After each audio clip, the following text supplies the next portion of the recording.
Hi viewers, welcome back to RK compu world. నేను మీ రమేష్. ఈరోజు మనం ఎంఎస్ పవర్ పాయింట్లో ఉన్న థీమ్స్ గురించి, వేరియంట్స్, ఫార్మేట్ బ్యాక్గ్రౌండ్ గురించి క్లియర్గా తెలుసుకుందాం. ఫస్ట్ ఎంఎస్ పవర్ పాయింట్ అనేది ఓపెన్ చేయాలి. Window plus R, power point యొక్క executable name power PNT type చేసి ఎంటర్. కాసేపు లోడ్ అయ్యి ఇలా ఓపెన్ అవుతుంది.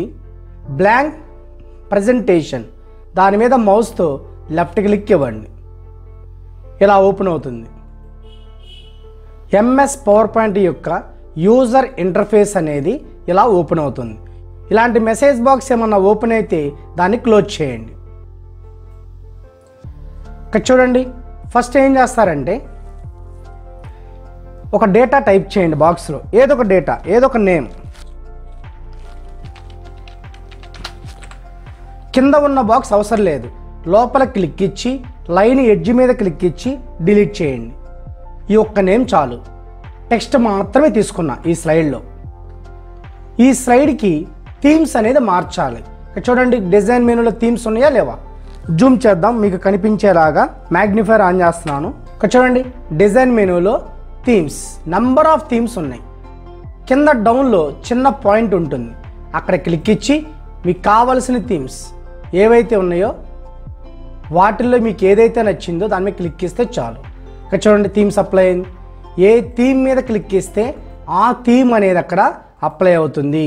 మీ ఇష్టం, మీకు నచ్చిన థీమ్ అలా అన్నమాట.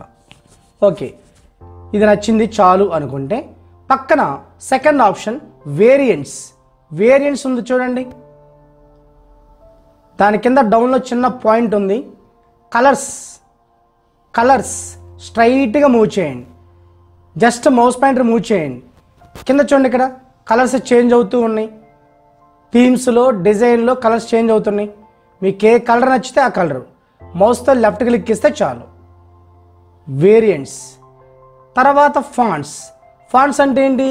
ఇక్కడ మీరు నేమ్ టైప్ చేశారు కదా, ఆ నేమ్ యొక్క ఫాంట్ చేంజ్ అవుతుంది. జస్ట్ మౌస్ పాయింటర్ మూవ్ చేయండి, మీకు ఏ ఫాంట్ నచ్చితే దాని మీద క్లిక్ చేస్తే చాలు, ఆ ఫాంట్ అప్లై అవుతుంది. అలా వేరియంట్స్లో కలర్స్, ఫాంట్స్ ఇంపార్టెంట్. ఎఫెక్ట్స్ అవసరం లేదు, అప్లై అవ్వదు. బ్యాక్గ్రౌండ్ స్టైల్స్ ఇక్కడ చెప్తాను.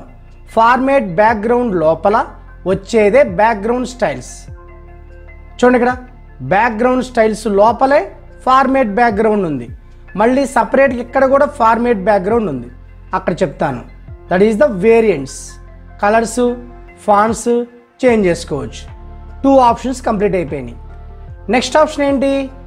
Slide size. ఇది అంత ఇంపార్టెంట్ ఏం కాదు, స్టాండర్డ్ అంటే నార్మల్గా వస్తుంది. ఇప్పుడు వైడ్ స్క్రీన్ అంటే స్క్రీన్ అనేది వైడ్ అడ్డంగా ఉంది, అది యాక్టివేట్లో ఉంది, అలా ఉంచేసేయండి.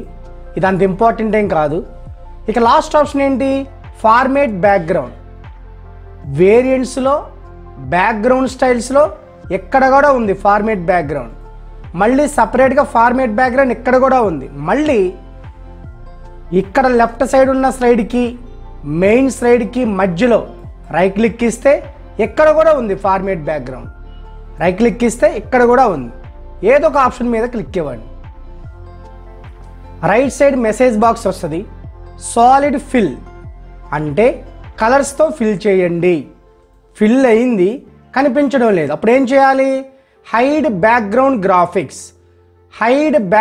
గ్రాఫిక్స్ అంటే ఆ యొక్క బ్యాక్గ్రౌండ్ వేరియంట్ని, థీమ్ని హైడ్ చేయాలి.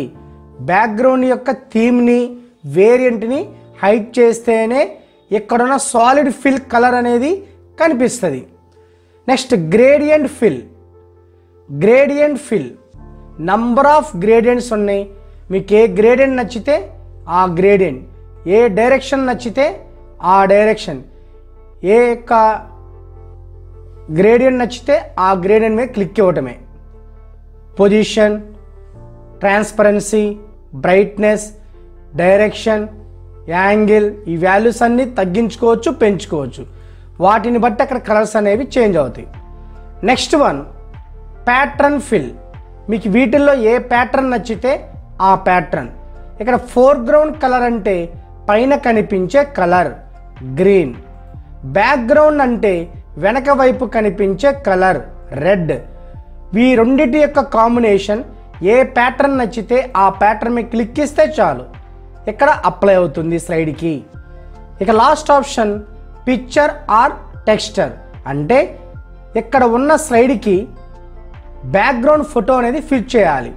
బ్యాక్గ్రౌండ్ ఫోటో ఫిట్ చేయాలి. పిక్చర్, ఫైల్ మీ కంప్యూటర్లో ఏ ఫోటో నచ్చిందో ఆ ఫోటో మీద క్లిక్ ఇచ్చి ఇన్సర్ట్, అంతే. చూడండి ఇక్కడ ఫోటో అనేది స్లైడ్కి ఫిట్ అయిపోయింది. బ్యాక్గ్రౌండ్ ఫోటో ఇది. ఇంతకుముందు మీరు చేశారు, ఇన్సర్ట్ మెనూలో పిక్చర్ని ఇన్సర్ట్ చేశారు, అది వేరు. ఇదేంటి, ఫోటోని బ్యాక్గ్రౌండ్గా ఫిట్ చేయటం, అతికించడం. సింపుల్గా చెప్పాలి అంటే ఇన్సర్ట్ మెనూ ద్వారా పిక్చర్ని ఇన్సర్ట్ చేస్తే ఆ ఫోటో మూవ్ అవుతుంది, సెలెక్ట్ అవుతుంది, అన్సెలెక్ట్ అవుతుంది, డిలీట్ అవుతుంది, కాపీ అవుతుంది, పేస్ట్ అవుతుంది, రొటేట్ కూడా అవుతుంది.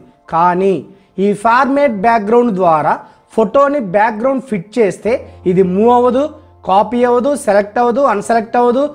ఓకేనా, ఇలా ఫిట్ అయిపోద్ది. బ్యాక్గ్రౌండ్ మనం అంటిస్తే ఎలా ఉంటుందో సేమ్ అలా ఉంటుందన్నమాట. బ్యాక్గ్రౌండ్ ఫోటో ఫిట్ చేయటం వేరు, ఫోటోని ఇన్సర్ట్ చేయటం వేరు. ఫోటో ఇన్సర్ట్ చేయాలంటే ఇన్సర్ట్ మెనూలో పిక్చర్, అలా కాకుండా బ్యాక్గ్రౌండ్ ఫోటో ఫిట్ చేయాలి, బ్యాక్గ్రౌండ్ ఫోటో అంటించాలి అంటే డిజైన్ మెనూలో ఫార్మేట్ బ్యాక్గ్రౌండ్లో పిక్చర్, ఫైల్ ద్వారా చేస్తాము. That is the format background. ఈ 3 ఆప్షన్స్ బాగా ప్రాక్టీస్ చేయండి. ఈ వీడియో మీకు నచ్చితే లైక్ చేయండి, షేర్ చేయండి. నా ఛానల్ ఎవరైతే ఫస్ట్ టైం చూస్తున్నారో వాళ్ళు సబ్స్క్రైబ్ చేయడం మర్చిపోవద్దు. పక్కన ఉన్న బెల్ బటన్ మీద క్లిక్ ఇస్తే నా యొక్క నోటిఫికేషన్స్ మీకు వస్తూ ఉంటాయి. Thank you so much.